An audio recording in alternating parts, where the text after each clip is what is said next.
investigación social de las llamadas ciencias blandas tiene muchas aplicaciones, fundamentalmente nos permite construir ese conocimiento de nosotros mismos, ¿no? Y te diría que ahí podemos inscribir a la genealogía. Todos de chiquitos en algún momento hemos hecho como tarea escolar el árbol genealógico, pero en el mejor de los casos llegamos hasta que nuestros abuelos, nuestros bisabuelos, y ahí se terminó. Los que se dedican profesionalmente a la genealogía tienen que, profundizar bastante más. Y doble valor cuando abordan la historia genealógica de figuras de alta relevancia en la historia y en la historia reciente. Tal es el caso de un tal Diego Armando Maradona.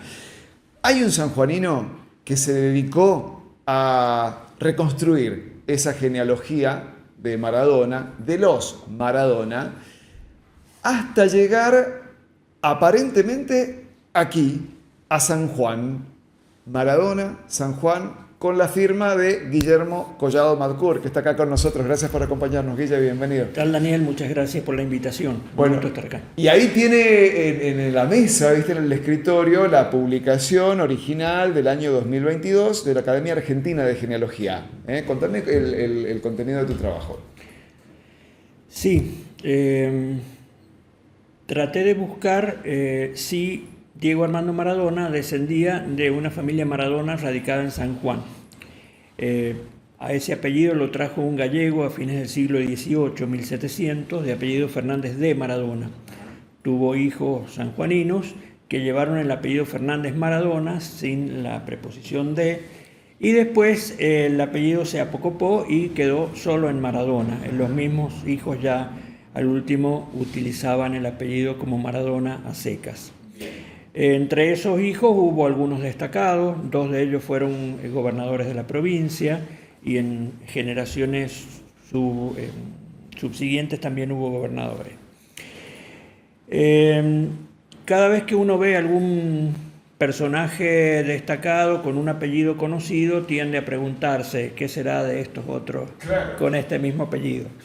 Y sabíamos de algunos Maradona que habían tenido actuación en el litoral, como la familia de Diego Armando Maradona provenía de Corrientes, y hubo un médico, un filántropo, Laureano Maradona, un doctor Maradona conocido que tuvo actuación en Formosa. Empezamos a hacer conjeturas acerca de si había alguna relación de parentesco o no. Cuando falleció Diego Armando Maradona, salió un artículo en un periódico digital que se llama La Gaceta Mercantil en Buenos Aires, firmado por Roberto Elizalde, periodista e historiador, que lo daba como descendiente de los Maradona de San Juan, pero lo daba como descendiente por una línea que yo después quise documentar y que encontré que no era así. Yo sinceramente no desconfié inicialmente de esa información, sino que simplemente traté de documentarla, porque algunos de los datos estaban fundados solo en fuentes orales. Y en ese momento lo daba como descendiente de un Santiago Maradona, que era puntano, de ascendencia sanjuanina, que había sido interventor federal en la provincia de Santiago del Estero y que allí habría tenido una relación extramatrimonial, y de allí descendería esta línea de los Maradona de Corrientes. Bueno, me puse a investigar y encontré que no era así, y encontré que Diego Armando Maradona desciende de un esclavo sanjuanino que fue convocado al ejército de los Andes. Fue esclavo de José Ignacio Fernández Maradona, que fue el diputado que mandó San Juan a la segunda Junta de Gobierno, Junta Grande. El 25 de mayo de 1810 se instaura la primera Junta de Gobierno en Buenos Aires, solo con integrantes de Buenos Aires. Entonces, de inmediato se llamó a mandar diputados de las provincias del interior. Y la ciudad de San Juan manda como diputado a José Ignacio Fernández Maradona. Después este hombre va a ser el segundo gobernador de San Juan. A la autonomía de San Juan la concreta Mariano Mendizábal, que dura poco tiempo, y después asume José Ignacio Fernández Maradona, Mendizábal era un militar. Fernández Maradona había sido un sacerdote jesuita que cuando se expulsaron los jesuitas de América ya era un laico, digamos, comerciante, y él fue el segundo gobernador y él fue el que consolidó en realidad la autonomía provincial de Mendoza, con una copiosa correspondencia epistolar con Mendoza. Bueno, tenía esclavos porque todavía no se había abolido la esclavitud. Y tuvo por lo menos 4 esclavos y un hermano suyo llamado Plácido Fernández Maradona, que también después va a ser gobernador después desde el Carril, tuvo 2 esclavos. Se sorteaban y algunos esclavos pasaban a engrosar las filas del ejército de los Andes, y si formaban parte del ejército de los Andes, por participar en la Guerra de la Independencia ganaban la libertad para ellos y para sus descendientes. Yo fui siguiendo la genealogía de Diego Armando desde él hacia arriba. Me ayudaron genealogistas de otras partes del país, una genealogista del centro de San Luis que es virtual, ella vive en España y tiene recopilada información, Claudia Gatica, un genealogista porteño bonaerense de origen correntino que se llama Juan Cruz Jaime, que me facilitó algunas actas parroquiales, copias de actas parroquiales, y un genealogista correntino que se llama Carlos Figuerero, que es de Mercedes, provincia de Corrientes, y él fotografió todo un censo provincial que hubo en Corrientes en 1848.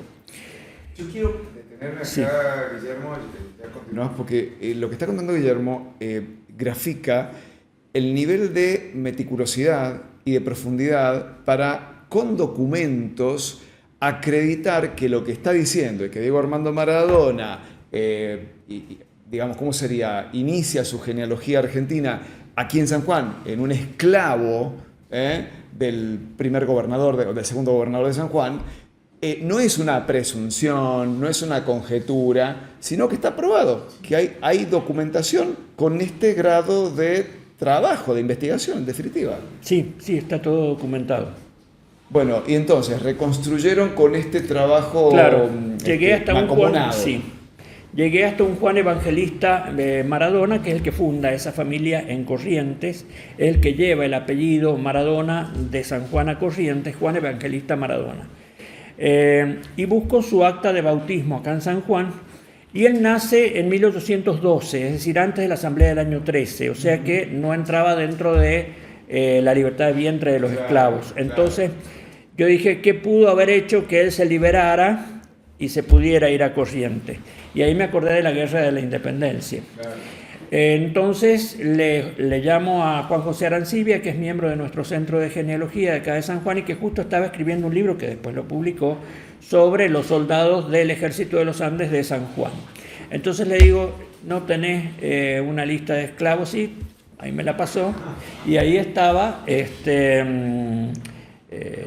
Luis Maradona, es decir, el Juan Evangelista que yo encontré, nacido en San Juan en 1812, que después se radica en Corrientes, era hijo de un Luis Maradona, y ese sí fue esclavo de José Ignacio Fernández Maradona, y es el que fue convocado al ejército de los Andes. Perdón, Guille, entendiendo que los esclavos liberados luego lo eran con el apellido de quien había sido su dueño. Sí. No sé si es la expresión correcta. Sí. Todos los esclavos llevaban el apellido del amo. Hoy los especialistas en afrodescendencia hablan del esclavizador y el esclavizado, ¿no? Los esclavos pasaron a llevar el apellido del esclavizador. Excepcionalmente han llevado apellidos de los lugares de origen. Por ejemplo, los esclavos en realidad africanos venían de Angola, Congo o Guinea, y por ahí encontrás algún apellido Congo, algún apellido Guinea. Incluso en algunos casos, en algunas partidas, aparecen los nombres del pueblo o de la provincia de esos países. Por ejemplo, hay un pueblo que se llamaba Mondongo, que hoy nos suena a otra cosa, y que era una localidad de Congo. Y es y hay una provincia de Angola que se llama Benguela, de la cual provenían esclavos y que también figura en algunas de las partidas. Mirá qué interesante. Entonces, bueno, lograron reconstruir, digo, porque vos te pusiste a la cabeza, pero con este aparato de colaboración, este dispositivo de colaboración federal, y lograron acreditar que acá está la raíz original de Diego, de Diego Armando. Y este trabajo que Guillermo publicó en el año 2022, señalo a la mesa porque está ahí el libro, llegó a manos de Dalma. Sí, no el libro, sino el original, el borrador, digamos.